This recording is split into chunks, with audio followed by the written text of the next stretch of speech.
তো গাইজ দেখতে পাই আপনাদের প্রিয় দয়ানাথ, আপনাদের খুব কাছের মানুষ, আপনাদের খুব প্রিয়। তো এটাই হচ্ছে পরিস্থিতির শিকার মানুষ, কোথায় ভুল ভুল করছে আর কোথায়। আমি এটাও বলেছিলাম যে আমাদের বিধাননগর এসপি সবাইকে জানাচ্ছি, যে এটাও আমি জানিয়েছিলাম।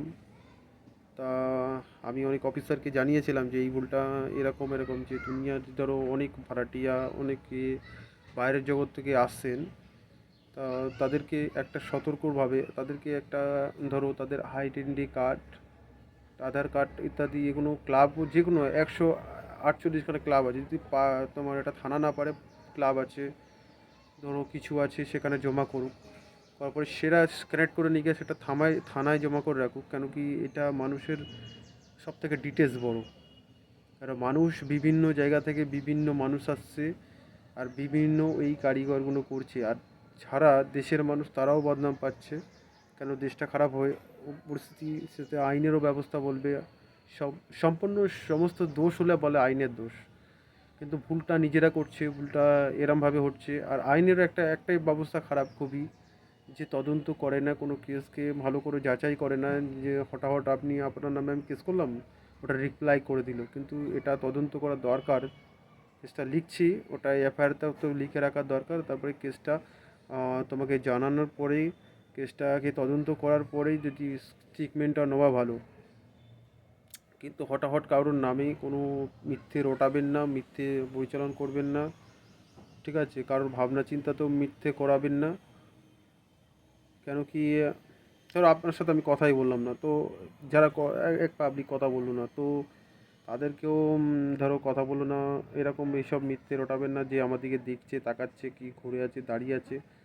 ওটা ভাবনা চিন্তা রাখবেন না। কেন কি এইসব ভাবনা চিন্তা খুবই মানুষের খারাপ।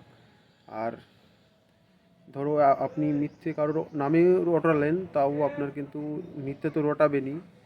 তো তাকে বদনাম তো করা যাবেই, কিন্তু বদনাম থেকে তাকে মুক্ত করতে পারবেন না। কেন কি সে যেই হোক। আর ভাড়াটিয়া যদি অন্যায় করে, কিন্তু বাড়িওয়ালারা কিন্তু সেটা, বাড়িওয়ালারা পালিয়ে যেতে পারে না। কেন কি তাদের ওটা জমিন আছে, জায়গা আছে। তারা অন্যায় করলেও তাদের কি কিন্তু এই এই শহরেই আছে, তাদেরকে ধরা যাবে। কিন্তু যেটা ভাড়াটিয়ার যদি অন্যায় করে, আমি দেশ থেকে পালিয়ে অন্য দেশে চলে যাই, কিন্তু তাকে ধরতে পারবেন না। তার জন্য এই প্রমাণপত্রগুলো জমা রাখাই ভালো। কেন আপনারা বাড়িওয়ালা, আপনারা ফ্যামিলি আর নিয়ে থাকেন বাড়িতে, তো ভাড়া দিয়ে রেখেছেন, তাদেরকে একটা স্টিপ, সে আইডেন্টি কার্ড নিন।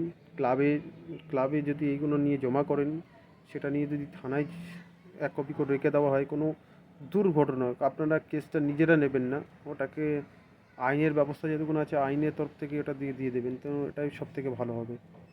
এটা হচ্ছে সবার জন্য।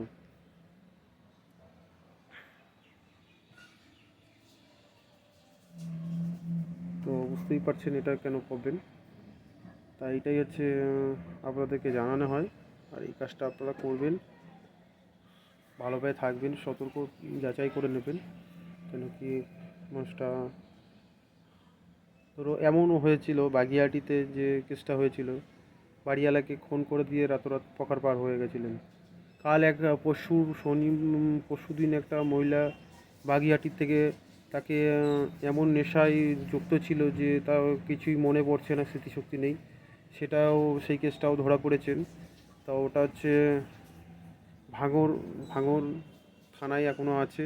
সেই মহিলা হচ্ছে, যোগাযোগ করতে পারেন থানায়। সে মহিলাটা ওরকম সন্দেশখালী বাড়ি, তাকেও ওরকমভাবে কে কে নিয়ে এসেছিলো, কোথা থেকে এসেছিলো, তার বাড়ির লোক কে জানি না।